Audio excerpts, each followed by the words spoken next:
Peace be with you, everyone. Welcome to the channel. My name is Trevor. Very grateful to have you here. And today's video is a recap of my weekly fragrance rotation, beginning with last week. I think it was Christmas Day was the start of the week, Monday for me, and then rounding off with New Year's Eve. So this was a pretty eventful week for me. I had a lot going on.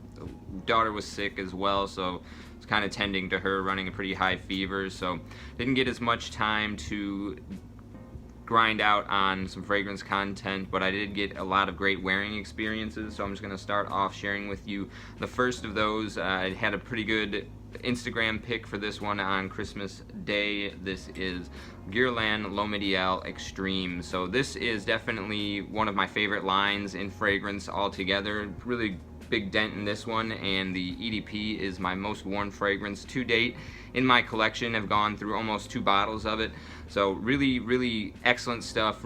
Nice creamy almond is the centerpiece of this line, and it does so in a way that is incredibly delicious in terms of sweetness, but not overly sickeningly sweet or going too rich. It just has a really nice fine balance in terms of the way that it's constructed. This one offers up some tobacco, some cinnamon, and some plum that really drive home that autumnal festive vibe with harmonizing in with the beginning of the winter season. So this was a perfect pick for me for Christmas Day, and I think the aesthetic of the bottle also goes a long way with Christmas with the red and white. This is the older formulation of the bottle. The newer ones have an all silver plaque on it, so it doesn't quite hit home as hard as this one does, but really great wearing experience for me on Christmas Day with this one, L'Homme Ideal Extreme.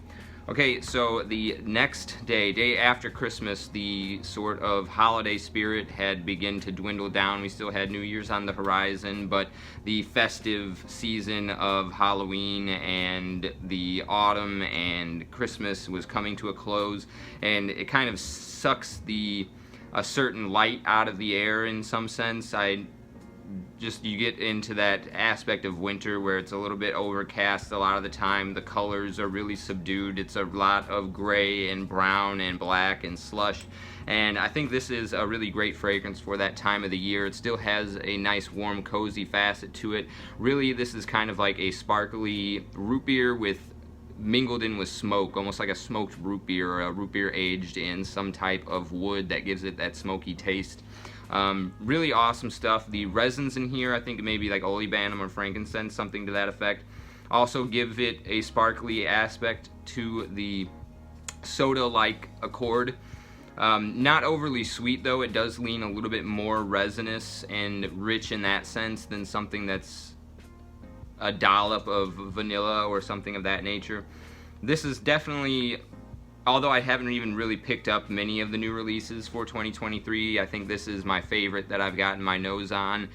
Really incredible offering. I think this is right in my wheelhouse as well. It doesn't get too sweet, and it's got a really nice, rich, sensuous, resinous quality to it.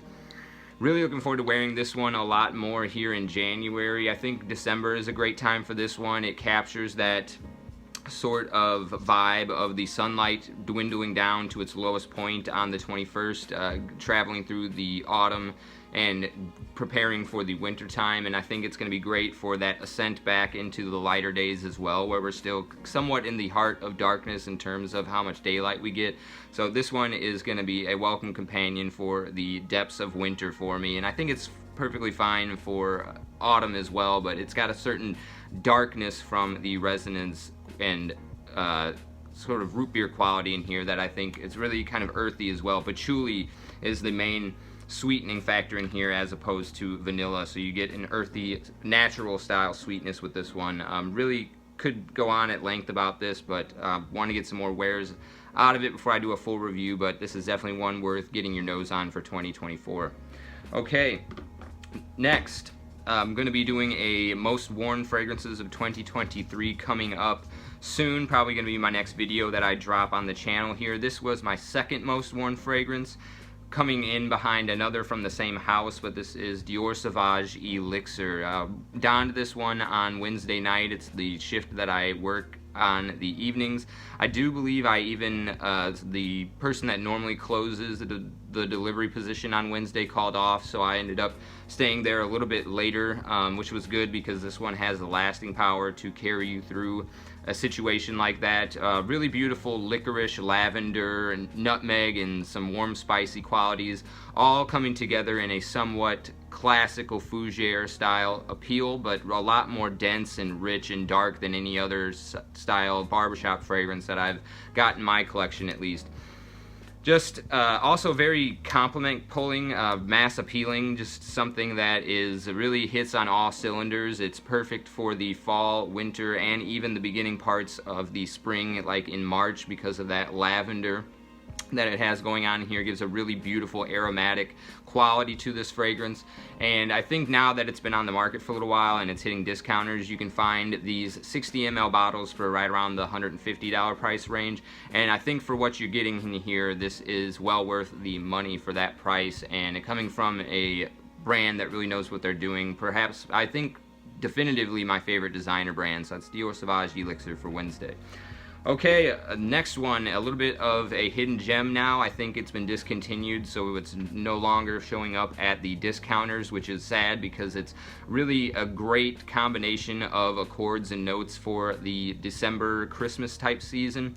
It has a little bit of like a maple syrupy style sweetness, kind of reminds you of pancakes, but then it's mingled in with a very nice, fresh herbal quality. I think basil is accounting for a good portion of that herbal facet, but it really gives me more of like a pine tree style freshness, open air woods vibe mingled in with the maple syrupy style, almost like a sap, like a maple sap more than a syrup, like it, because it has this natural, almost woody, earthy tone to it. But this is Cristiano Ronaldo Legacy Private Edition. Pretty big dent in this bottle as well, a testament to how much I enjoy wearing it.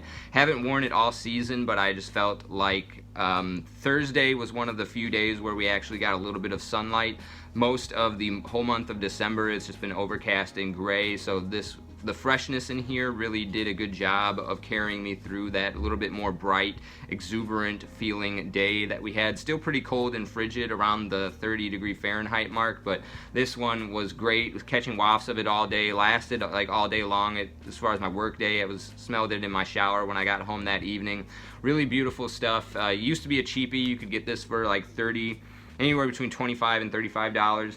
It is a celebrity fragrance, so maybe keep your eye out for this one at the rack stores. It may still be dwindling in stock at those locations for now.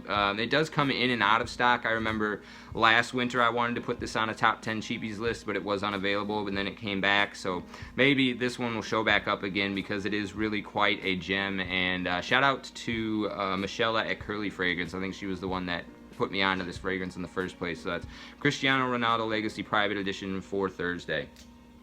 Okay, Friday is the day that I like to wear niche fragrances. It's my favorite day of the week, and I like to honor it that way. And this was another fragrance that I have not reached for all fall and winter season. I actually might have worn it once in the fall, but it's a beautiful patchouli, really nice, long-lasting. It's got a good sillage. It sits a little bit close to the skin. It's got a high concentration of oils that this entire brand is known for, but it does give a good sillage because I was catching wafts of it here and there, although it was, you know, coming and going the way that it is constructed. But it's patchouli and florals, a really nice floral patchouli, so you get that earthy density, almost chocolatey style sweetness, but then this tone of texture, almost just something wispy and not quite silky but light and airy, combining and juxtaposing with that dense, dark, chocolatey, earthy patchouli. This is Pardon from Nasomatto. Really nice kind of green juice, I think articulates the sort of earthy style patchouli that's used in here pretty well. I did see, I think there is a bottle of this on Aura Fragrance right now. If you are interested, it's going for $99.99, I think, which is about the normal discounter price for these ones. I wouldn't pay more than $120 for this, especially because Nasomatto comes in these 30 ml bottles, so you're not even getting a 50 ml's worth of juice. But again, because they are heavy concentrations, you don't need that much of a application to get this one to really pump off your skin, but really beautiful. I'm still on the fence about whether or not it's definitely like unisex, I would say. The patchouli is a masculine note, but the florals in here do give it this very perfume style vibe to it, or character. So still, nonetheless, this brand is something that I really enjoy wearing, especially around the house for personal enjoyment. I don't know if I've quite gotten a compliment on anything from Nasomatto yet, but they are some of my absolute favorites for relaxing and just enjoying the artistry of perfumery. So that was my Friday scent of the day, Nasomatto's Pardon. Okay, this was the only fragrance that I did get a compliment on this week, and I was visiting my father out at the local pub, one of the sports bars that's unique to this area, like family owned, and they don't have they don't have like franchises or anything, so it's just like something that's unique to my area. And like sports bar, my uncle and father are like, they're so regulars at this place that they got invited to the employee holiday party. So I went up there to see them because I left the diaper bag for my daughter in my father's car.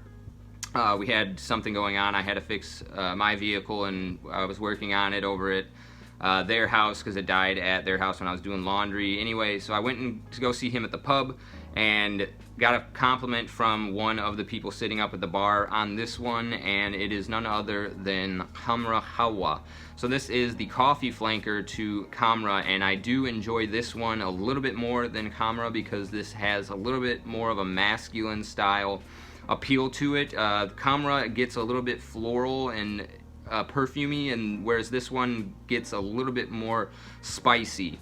So it does have a little bit more of a spicy textural feel from a really well done powdery cardamom in here, whereas I do get some of this like white floral tone and texture out of the original Khamrah. Both have a very nice sensual date centric sweetness that's kind of unique in terms of presenting a sweet fragrance that's not overtly gourmand, although the original is definitely gourmand. The coffee in here isn't really one of the main players. You can still pick it up, but I think cardamom is really the main event going on in this fragrance. But just the same amount of good projection and sillage going on in this one as in Khamrah. Same amount of compliment factor. Some of my most complimented fragrances in my collection.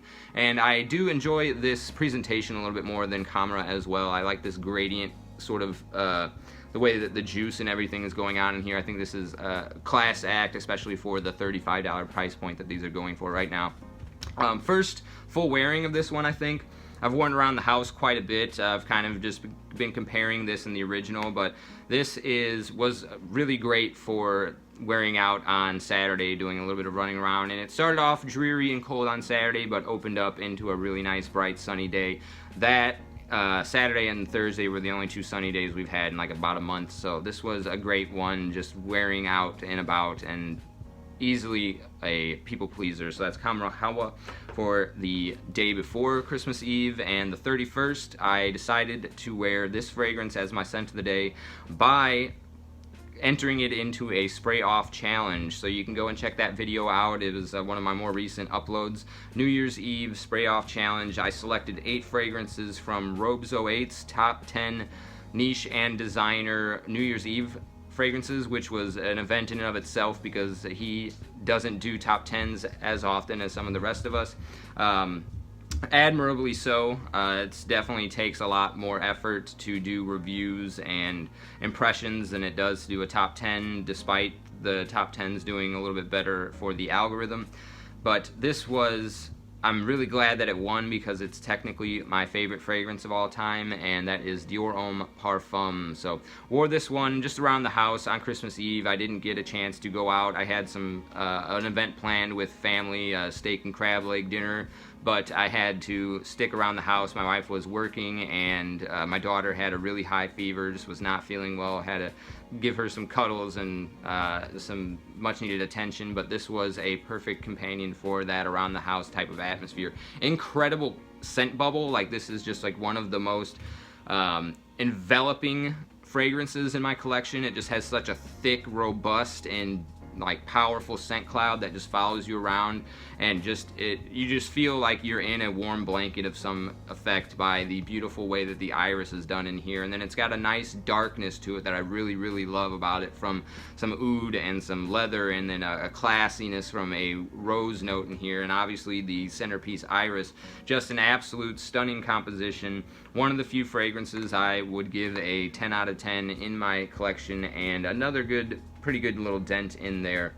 So I do know this one came into stock fairly recently on Fragrance Buy. I don't know if it's still there, but definitely worth getting your hands on. So that is Dior Homme Parfum.